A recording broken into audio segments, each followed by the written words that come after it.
지난번에 저희는 엘리야가 어떻게 등장하는지 17장을 살펴보았었습니다. 17장 1절에서 엘리야가 아합을 만나서 가뭄이 있을 것이라고 선포했었습니다. 엘리야가 갑자기 등장해서 이스라엘의 공적 영역에 자신을 드러냈습니다. 그리고 17장에서는 그가 사르밧 과부의 집에서 많은 시간을 보냈음을 저희가 볼 수 있습니다. 이제는 조금 더 본격적으로 하나님과 바알 가운데 누가 진짜 신인지를 드러내야 되는 때가 다가오고 있는 것입니다. 18장 1절을 보시면 많은 날이 지나고 라고 시작하고 있습니다. 아마도 엘리야가 사르밧의 과부의 아들을 살려주었기 때문에 사르밧에서 아마 좋은 대접을 받으면서 지내고 있었을 것 같습니다. 그곳에서만 계속 머무르고 있었다면 엘리야는 좋은 대접 가운데 편안한 삶을 살아갈 수 있었을 것 같습니다. 그런데 하나님께서 얘기하셨던 가뭄의 시간이 끝나고 이제 비가 와야 되는 시간이 도달했습니다. 이 비가 오게 되자, 비가 올 예정이 되자 이제 엘리야는 다시금 아합 앞에 나서야 되는 것입니다. 왜냐하면 3년쯤 가뭄의 시간이 지나고 나서 비가 오는데 이 비가 바알의 능력으로 다시 오게 된 것인지 아니면 여호와의 능력으로 진짜 내리게 된 것인지를 확인을 시켜줘야 했기 때문인 것이죠. 아무런 얘기 없이 3년쯤 지나다가 비가 그냥 오면 바알이 이쯤에서 다시 살았나 보다, 매년 죽고 살고 하다가 이번에 한 3년쯤 죽어 있었나 보다 라고 사람들이 생각할 수도 있었던 것이지요. 그래서 큰 비가 오기 전에 엘리야는 아합의 앞에 가서 또 이스라엘 백성들 앞에서 이 비를 오게 하는 진짜 신이 누구인지를 다시금 확인시켜줘야 했었습니다. 그런 이야기가 오늘 18장 19장에서 진행이 되는데요. 그 이야기 중에서 맨 처음에 만나게 되는 사람은 왕궁을 맡은 자 오바댜입니다. 그래서 오늘 첫 번째 주제는 왕궁을 맡은 자 오바댜입니다. 아합이 물과 가뭄 가운데서 이 물을 찾기 위해서 여기저기를 알아봅니다. 그런 와중에 자기와 오바댜가 한 팀이 되어서 이 각축들에게 먹일 물을 찾아 나서는 것이 18장의 시작입니다. 그 가운데 오바댜가 등장하고 있습니다.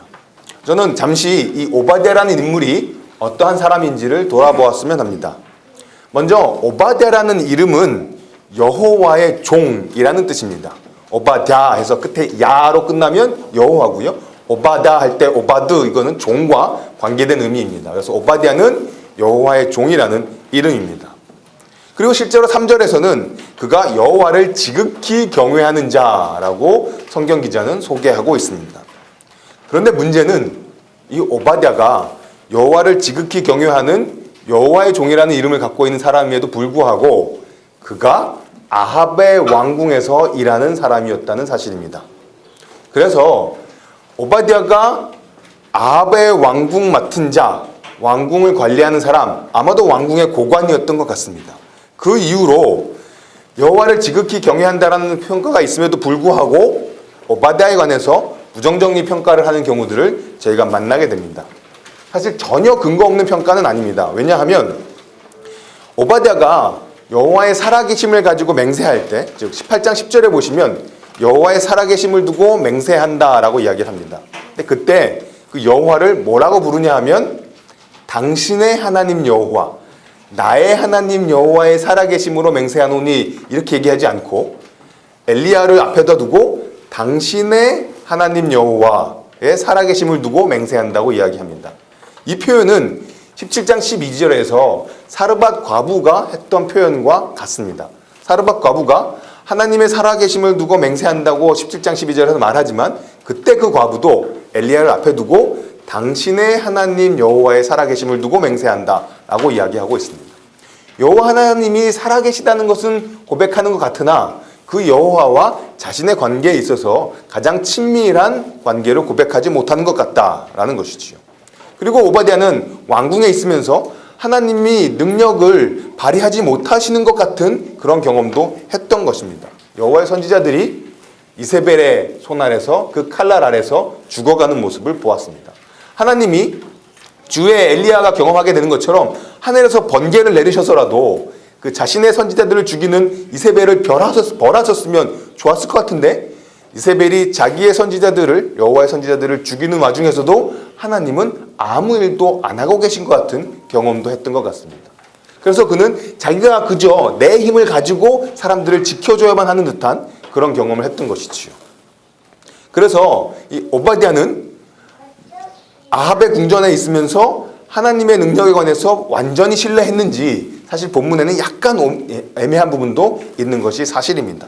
무엇보다도 그가 아합과 같은 패역한 왕이 다스리는 왕궁에서 일을 할 수 있겠냐라는 질문이죠. 그가 진정으로 여호와를 두려워하는 사람이었다면 하나님께서 가장 악하다고 평가하고 있는 아합의 명을 어떻게 받으며 행동할 수 있겠냐는 질문인 것입니다. 그래서 어떤 사람들은 이 오바댜를 둘 사이에 껴있는 사람으로 평가합니다. 18장에서 이스라엘 백성이 그러했죠. 바알과 여호와 사이에서 머뭇거렸던 것처럼 이 오바댜도 엘리야와 아합 사이에 끼어있는 듯한 이러지도 못하고 저러지도 못하는 사람이 아닌가라고 평가하기도 합니다. 이 평가가 전혀 근거 없는 것은 아니지만 저는 오바댜에 관해서 조금 더 긍정적인 이해를 할 수 있지 않을까 생각해 봅니다. 무엇보다도 오늘 성경 본문은, 성경 기자는 이 오바댜를 여호와를 지극히 경외하는 자라고 평가하고 있습니다. 아까 말씀드렸던 오바댜에 대한 애매한 평가가 의미가 있으려면 이 표현이 역설적인 비꼼이 되어야 하는 것이죠. 근데 본문을 읽었을 때 이 평가는 이 사람에 대한 자연스러운 객관적인 평가로 읽히는 것 같습니다. 그리고 또 한 가지 생각해 볼 것은 그 본문에서 이세벨이 여호와의 선지자들을 죽일 때 그가 여호와의 선지자 100명을 숨기고 보호해 주었다는 사실인 것입니다. 그리고 본문에 그들을 숨길 때 그가 목숨을 걸었다는 표현이 명시적으로 등장하지는 않지만 앞뒤 정황을 살펴볼 때 그가 여호와의 선지자들을 지켜줄 때 그는 자신의 목숨을 걸었던 것 같습니다. 그 느낌을 어디서 저희가 볼 수 있냐 하면 그와 엘리야가 만나서 나누는 대화에서 그것들을 저희가 유추해 볼 수 있습니다. 오바댜가 짐승들에게 먹일 물을 이렇게 찾아가다가 이제 오바댜가 엘리야를 만나게 됩니다. 그것이 7절에 있는 내용이지요. 오바댜가 길에 있을 때에 엘리야가 그를 만난지라 그를 알아보고 엎드려 말하되 내 주 엘리야여 당신이시니까 라고 오바댜가 엘리야가 만나서 대화를 시작합니다. 엘리야가 오바댜를 만나자 오바댜에게 이렇게 이야기합니다. 너 이제 아합한테 가서 나를 만났다고 이야기해라 라고 요구합니다. 왜냐하면 자기가 아합한테 가야 되기 때문에 그렇죠. 어떻게 보면 굉장히 자연스러운 부탁인데 그 부탁을 들었던 오바댜가 굉장히 겁에 질립니다. 왜냐하면 10절부터 12절을 읽어보시면 이런 생각을 하는 것이죠.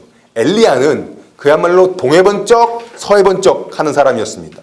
여호와의 영이 그를 어디로 몰고 갈지 모르는 사람이었던 것이죠. 17장 1절에서 엘리야가 아합에게 가뭄을 선포했지만 곧 하나님은 그를 그리시네가로 보내시고 그리시네가의 물이 마르자 그 엘리야를 사르밧으로 보내십니다. 그런 와중에 이 아합은 우리의 가뭄의 원인이 엘리야였다라고 생각하고 그를 찾아서 죽여보려고 애를 씁니다만 그를 못 찾았던 것이죠. 그런데 갑자기 엘리야가 나타나서 내가 여기 있다라고 아합한테 전달해라 라고 이야기를 하는 것입니다. 오바댜가 생각할 때 이 엘리야는 동해 번쩍 서해 번쩍 하는 사람이기 때문에 자기가 가서 내가 엘리야를 만났습니다 라고 아합한테 얘기했다가 그래 그러면 어디 있냐 데려와봐라 하고 다시 보냈을 때 엘리야를 못 찾을 수 있다는 걱정을 한 것이지요. 그렇게 되면 어떤 일이 벌어지냐 하면 14절 보시면 이제 당신의 말씀이 내 주에게 말하기를 엘리야가 여기 있다 하라 하시니 그리하면 그가 나를 죽이리라 라는 것입니다.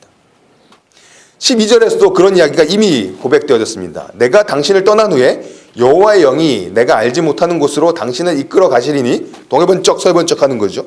내가 가서 아합에게 말하였다가 그가 당신을 찾지 못하면 내가 죽임을 당하리이다. 아합은 사람을 그냥 쉽게 죽이는 폭군이었던 것이죠. 그리고 저희가 이미 4절을 보았을 때 아합의 아내였던 이세벨 또한 여호와의 선지자건 뭐건 상관없이 얼마든지 죽이는 그런 서슬픈 권력을 행사하는 폭군이었던 것입니다. 이 대화들을 통해서 저희가 엿볼 수 있는 것은 오바댜가 비록 아합 왕궁의 고관으로 있었지만 그 자리가 편안한 자리만은 아니었을 거람을 생각해 볼 수 있습니다. 왕궁의 고관으로 있었지만 편안하게 안락하게 아무런 걱정 없이 그 자리를 누리고 있지는 않았은 것 같다는 것이지요. 뭔가 아합이나 이세벨의 눈에 어긋나는 게 어느 순간 드러나면 언제든지 목숨이 위태로운 자리가 오바댜의 자리였던 것이지요. 그런데 그는 그 위험한 자리에 있으면서 여호와의 선지자를 숨겨주었습니다. 그것도 한 번 그냥 숨겨주고 끝난 것이 아니라 아마도 떡과 물을 계속해서 제공해주지 않았나 생각해 볼 수 있습니다. 이런 이야기를 하자 엘리야가 설득이 되어서 결국은 15절에서 자기가 아합을 바로 만나겠다고 엘리야가 이야기를 합니다. 여기서 오바댜의 자리를 생각해 보고 싶습니다. 저희는 열왕기서를 읽습니다. 그리고 특별히 18장 같은 데서 하늘에서 불이 떨어지게 하는 기도를 드렸던 엘리야에 우리는 환호합니다. 사실 성경에 나와 있는 사람들 가운데서 가장 극적인 삶을 살았던 사람이기도 합니다. 그런데 오늘 본문은 성경에는 엘리야 외에도 오바댜 같은 여호와의 종들이 있음을 보여주고 있습니다. 엘리야의 삶의 자리가 멋있고 극적이기 때문에 우리들의 삶 가운데서는 하늘에서 불이 떨어지고 그것 때문에 원수들을 무쳐 이기는 승리의 경험들을 우리 삶 가운데 가득 채우기를 원하지만 사실 어떤 사람들은 하나님의 일을 하는 가운데 두려움 가운데 자기 목숨의 위협 가운데서 조용히 왕궁에서 일하는 사람들도 있다는 것이지요. 누가 엘리야가 되고 누가 오바댜가 될까요? 아마도 그것의 근본적인 차이는 하나님의 부르심일 것입니다. 하나님께서 엘리야는 그 갈멜산의 자리로 오바댜는 그 왕궁의 자리로 불러주셨던 것이지요.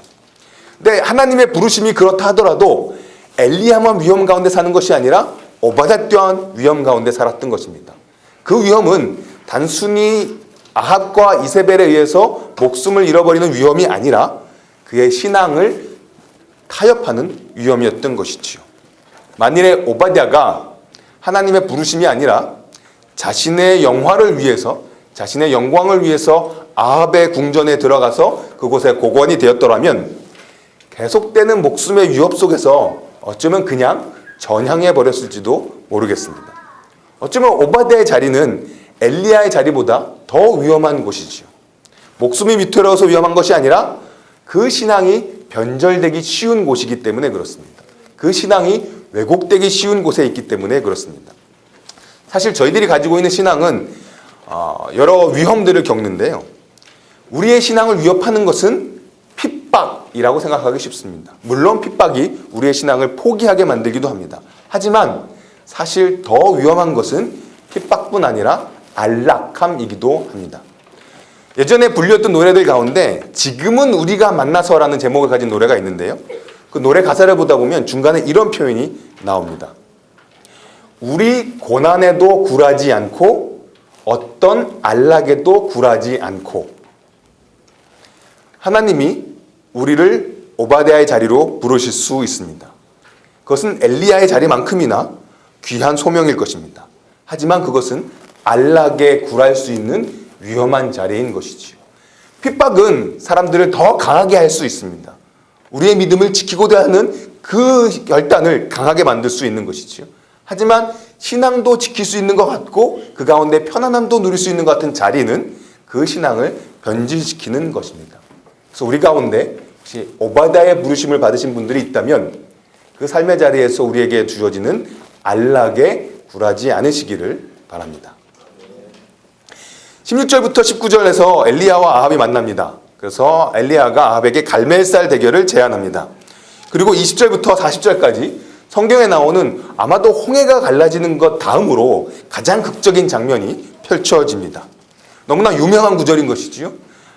이 바알의 선지자들이 뭐 별 요란한 일을 다 해도 침묵만 하고 있었고 엘리야는 하나님께 기도를 쫙 드렸더니 하늘에서 불이 내려와 물로 가득 젖었던 제단까지 다 태우고 흙까지 다 태우고 그 제물을 받으셨다라는 것입니다. 너무나 유명한 구절입니다. 그런데 저는 오늘 주목하고 싶은 것은 하늘에서 불이 떨어진 그 일 이후의 사건들입니다. 그 이후의 사건들을 살펴보면서 나누고 싶은 두 번째 주제는 작은 천국의 비밀입니다. 천국의 비밀이 있는데 그것이 무엇이냐 하면 천국은 작다라는 것입니다. 오늘 같이 읽었던 41절의 본문을 보면 아합이 이 갈멜산 대결 이후에 잠시 살아남습니다. 그 와중에 엘리야는 산 꼭대기에 올라가서 하나님께서 약속하셨던 비를 기다립니다. 그의 예언자적인 상상력 가운데서 큰 비의 소리를 듣습니다. 그리고 얼굴을 무릎 사이에 넣고 기도를 시작합니다. 어떤 의미인지 정확히는 모르겠습니다. 어떤 사람들은 엘리야가 갈멜살 대결 이후에 지쳤기 때문에 무릎 사이에 얼굴을 품었다라고 표현하기도 하는데요. 간절히 기도하는 것 같습니다. 비를 위해서 기도했겠지요. 그런데 그 비가 하나님께서 약속하셨고 또 자기의 귀 가운데 예언자적인 상상력 가운데 그 비의 소리를 들었음에도 불구하고 그 비가 금방 내리지 않는 것입니다. 그에게는 긴 기다림이 기다리고 있었습니다. 7번 기도했습니다. 7번씩 그 사환을 보내서 비가 오는지 확인시켰습니다. 6번 보낼 때까지 아무런 징조가 없었던 것입니다.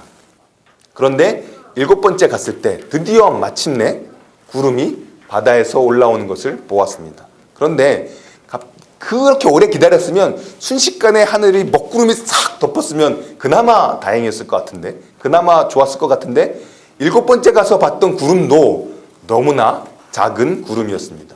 사람 손만한 구름이었습니다.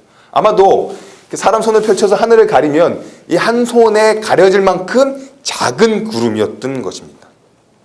그런데 그 구름은 작았지만 엘리야는 이제 드디어 가뭄이 끝났구나, 내가 들었던 큰 비가 이제 오겠구나 라고 확신하기에는 충분했던 것이었습니다. 그래서 아합에게 떠나라고 경고하고 드디어 큰 비가 내리는 가운데 여호와의 능력 가운데 이스라엘까지 병거를 타고 있는 아합과 경주하며 달려갑니다. 제가 예전에 들었던 설교 제목 가운데 빗속을 달리는 엘리야라는 설교 제목이 있었습니다. 그 광경을 한번 상상해 보십시오. 하늘에서 불이 떨어지는 그 위대한 승리를 경험하고 큰 비가 오기를 기다리다가 드디어 비가 왔습니다. 그 비 가운데서 그 병거보다 더 빨리 감격 가운데 달리고 있는 그 엘리야의 모습인 것이죠. 빗속에 비를 흠뻑 맞으며 달려보신 적이 있으신가요? 그때 그 밑에서부터 올라오는 그 감격과 그 격정은 그야말로 하나님께서 그의 역사를 경험한 사람들에게 주는 특별한 은혜일 것입니다. 엘리야는 빗속을 달리면서 그 승리를 만끽했습니다. 아합보다 더 빨리 달렸던 것이지요. 지금까지 엘리야의 승리가 계속되고 있습니다. 그리고 빗속을 달리는 엘리야의 장면은 그 승리에 가장 잘 어울리는 마지막 피날레 같습니다. 여기서 저는 이 승리의 기쁨이 어디서 시작했는지를 다시금 돌아봅니다. 이 큰 기쁨을 맛보게 했던 그 큰 비는 한꺼번에 몰려온 먹구름이 아니라 7번씩, 1번, 2번, 3번, 7번씩 확인하고서야 겨우 보이는 작은 구름에서 시작되었던 것입니다. 큰 비가 올 거라는 것을 들어 알았습니다. 하지만 그 시작은 매우 미미했었습니다. 성경은 여기저기에서 이렇게 작은 시작이 얼마나 중요한지 매번 확인해 주고 있습니다. 그리고 그것은 또한 그 19장에서 벌어지는 그 사건에서 다시금 확인해 볼 수 있습니다. 19장에서 큰 전투를 치르고 빗속을 달렸던 엘리야의 다음 모습이 등장합니다. 아마도 이 승리를 경험하고 나서 엘리야는 이제 다 끝났다, 내가 완벽한 승리를 이루었다 생각했을지 모르겠습니다. 이스라엘에 도착했습니다. 거기에는 예상치 못했던 새로운 위협이 기다리고 있었습니다. 이 이세벨이라는 왕비는 아합하고는 비교가 되지 않는 클래스가 다른 위협이었습니다. 클래스 하니까 우리 티네이지들이 웃으시죠? 클래스가 다른 위협이었습니다. 어르신들은 무슨 뜻인지 감이 잘 안 오시죠? 급이 다른, 수준이 다른, 요새 아이들이 그걸 클래스가 다르다고 얘기해요. 클래스가 다른 위협이 이스라엘에서 기다리고 있었습니다. 이러한 급격한 위협은 엘리야로 하여금 또 다른 급격한 낭망으로 떨어지게 만들고 있습니다. 이세벨이 엘리야에게 이렇게 말하는 것이지요. 너가 바알의 선지자들을 죽였냐? 내가 너의 목숨을 그 선지자들처럼 만들어버리겠다라고 위협을 하는 것입니다. 엘리야는 그 위협 가운데, 두려움 가운데 빠졌습니다. 지금까지 우리는 엘리야가 용기의 믿음의 사람으로 보았습니다만 지금 엘리야는 이세벨의 위협 가운데 무슨 이유인지 마음을 다 낙담하고 도망갑니다. 여기서 엘리야가 브엘세바로 갔다고 3절에 나오는데, 브엘세바는 지금 이스라엘이 위치하고 있는 북쪽과는 가장 먼 지역입니다. 이 죽이겠다는 이세벨의 위협을 피해서 지리적으로 도망갈 수 있는 가장 먼 곳으로 남쪽으로 도망간 것이지요. 가능한 이세벨에게부터 멀리 떨어졌습니다. 그리고 남쪽 그 비에세바에 도착해서는 자기가 같이 왔던 종을 거기다 잠깐 남겨두고 혼자 광야로 들어갑니다. 그리고 그곳에서 노뎀나무 아래 앉습니다. 그것이 19장 4절인 것이지요. 자기 자신은 광야로 들어가 하룻길쯤 가서 한 노뎀나무 아래 앉아서 자기가 죽기를 원하여 이르되 여호와여 넉넉하오니 지금 내 생명을 거두시옵소서. 나는 내 조상들보다 낫지 못하니이다. 자기 조상들은 이미 죽어버린 사람들이지요. 이미 죽은 사람들보다 내 처지가 더 못하다는 이야기를 하면서 하나님 이제 됐습니다. 여호와여 넉넉합니다. 충분하거든요. 됐거든요. God enough 라고 이야기하고 있는 것이죠. 그러면서 노뎀나무 아래에 눕습니다. 저희는 노뎀나무 하면 이렇게 생긴 나무쯤을 생각을 합니다. 그렇죠? 그리고 이런 노뎀나무 밑에 누우면 큰 나무니까요. 그래서 그림자가 있어서 그래도 이 뜨거운 광야에서 휴식을 취할 수 있을 거라고 생각합니다. 그래서 실제로 로뎀이라는 이름이 우리가 사회에서 어떻게 쓰여지는지 보게 되면 대부분 다 카페 이름이 로뎀이 되죠. 카페 로뎀나무, 로뎀나무 카페, 혹은 이제 쉼터 로뎀나무 뭐 이런 거죠. 그런데 이건 로뎀나무가 아니고요. 이건 아카시아 나무 같은 것입니다. 실제로 로뎀나무는 어떻게 생겼냐 하면 이렇게 생겼습니다. 들싸리 나무가 로뎀나무입니다. 그래서 로뎀나무 아래 누우면 큰 나무 그늘 아래 쉴 수 있는 게 아니라 광야의 뙤약볕에 그대로 노출이 되는 것이죠.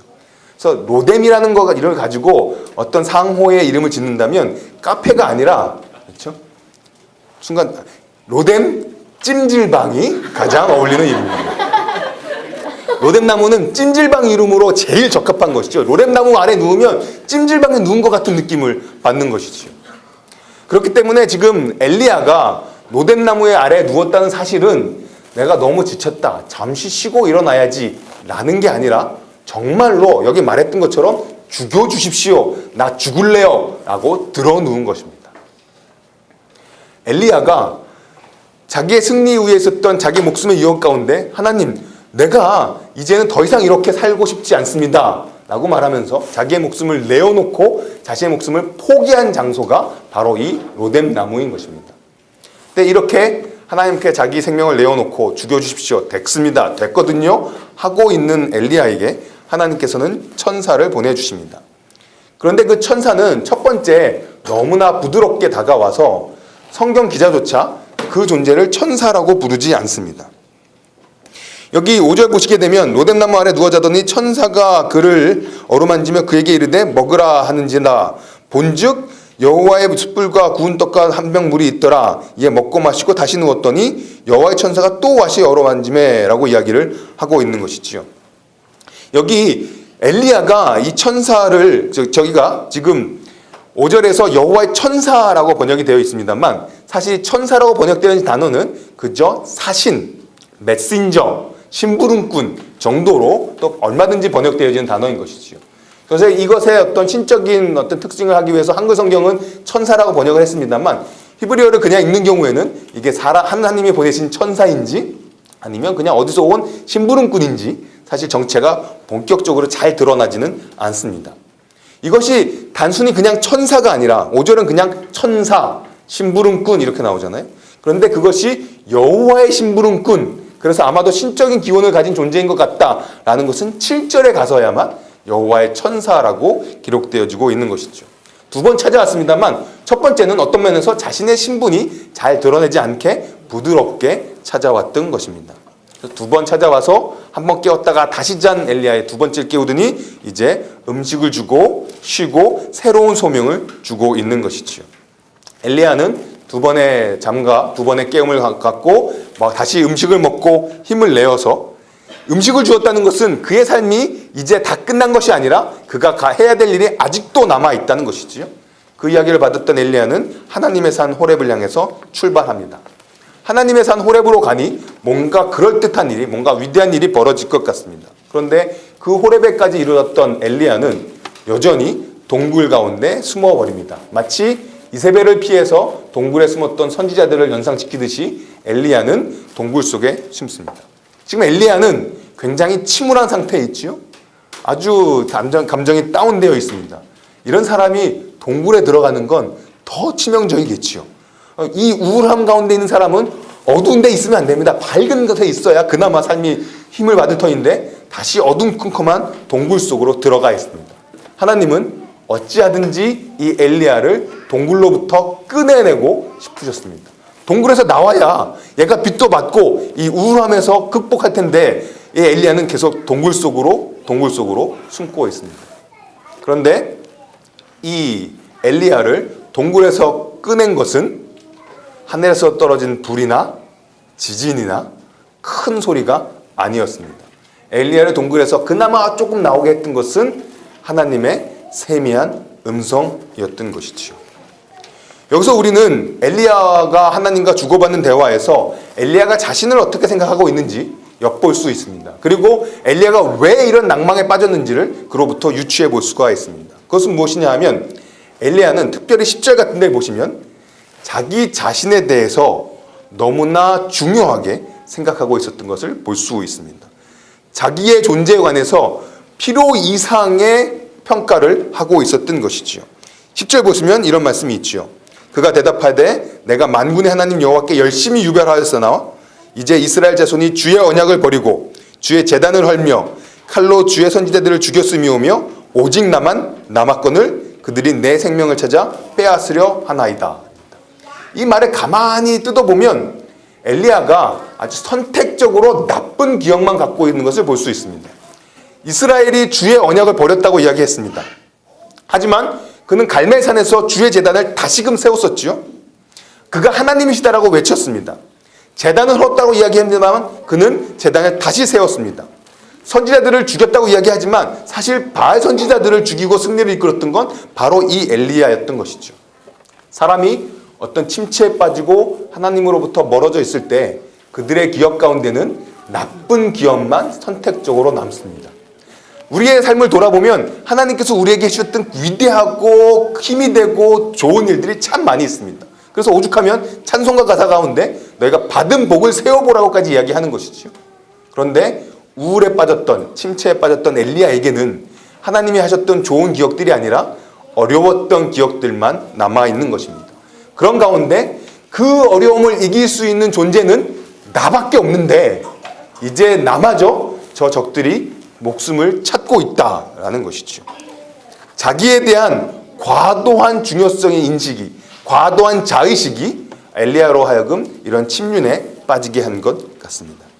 그래서 이 엘리야를 회복시키기 위한 열쇠는 하나님이 그와 어떻게 함께 하셨는가를 기억시키는 것이었습니다. 그래서 여호와는 그를 다시 먹이셨던 것이죠.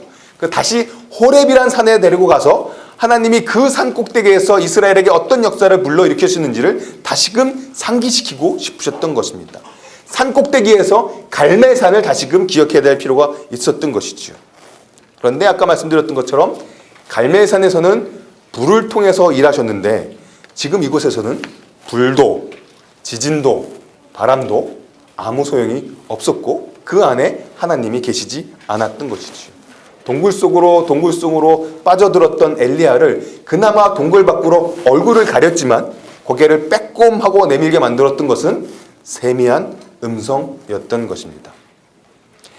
엘리야는 과거의 하나님의 역사를 기억해야 했지만 또 하나 깨달아야 했던 것이 있는데 하나님은 불로만 역사하시는 분이 아니라는 사실이었습니다. 하나님께는 하늘로부터 던질 번개 외에도 세미한 음성 가운데 불러내실 그 마음이 있다는 것을 깨달아야 했던 것입니다. 오늘 세 번째는 남아있을 친철명입니다. 지금 엘리야는 자신이 너무 불쌍합니다. 자기가 모든 것을 던져서 갈멜에서 승리를 했는데 이세벨이 자기를 죽이겠다고 덤비고 있습니다. 그 이세벨의 위협에 엘리야의 관점이 넘어가 버린 것이죠. 나는 모든 걸 다 잃어버리고 나는 내가 너무 불쌍하고, 이때 하나님께서는 엘리야에게 새로운 지시를 내려주십니다. 그것은 무엇이냐 하면 예전에 있었던 하나님의 역사를 너가 이제 이어가라는 것입니다. 그런데 그 역사를 엘리야가 이어가는 것이 아닙니다.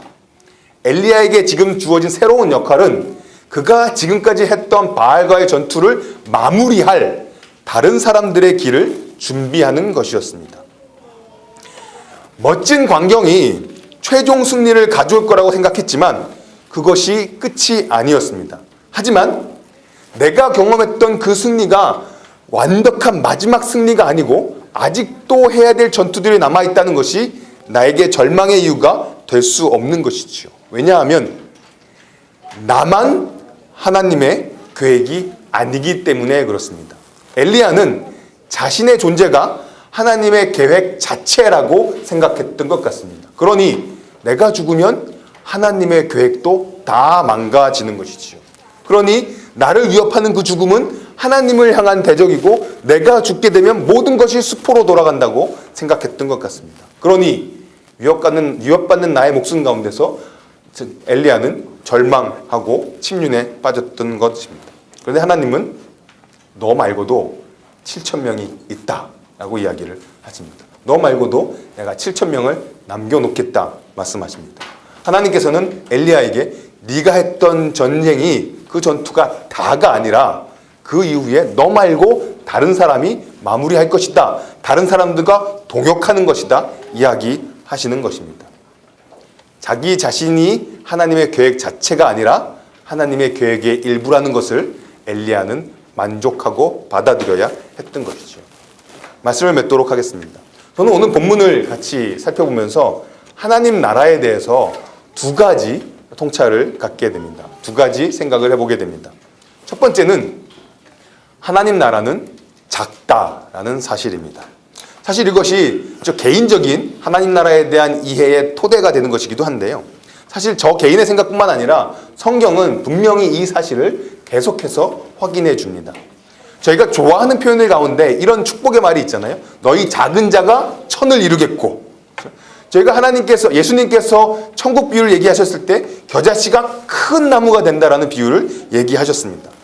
근데 작은 자가 천을 이루겠고 겨자씨가 큰 나무가 되어 많은 새들이 깃들일 것이다 라는 비유를 들을 때 저희들은 작은 자가 천을 이룬다는 사실과 씨가 큰 나무가 될 거라는 사실에 우리의 관심이 먼저 쏠리지만, 제가 기회가 될 때마다 같이 나누는 것처럼 그 작은 자 한 명, 나무가 되기 이전에 있었던 겨자씨 그 자체, 오늘 큰 비를 이루게 했던 그 작은 구름 하나, 그리고 하나님께서 엘리야를 불러내셨던 그 세미한 음성, 그것들 자체가 하나님 나라인 것입니다. 작은 것들이 커서 되는 게 그제서야 하나님 나라를 이루는 것이 아니라 이미 겨자씨일 때부터, 이미 작은 구름일 때부터 1,000명을 이룰 작은 자 몇 명이 모여있을 때부터 그곳에 하나님 나라가 임해 있는 것입니다. 그리고 그것의 궁극적인 표현은 우리가 이야기하는 십자가와 부활일 것입니다.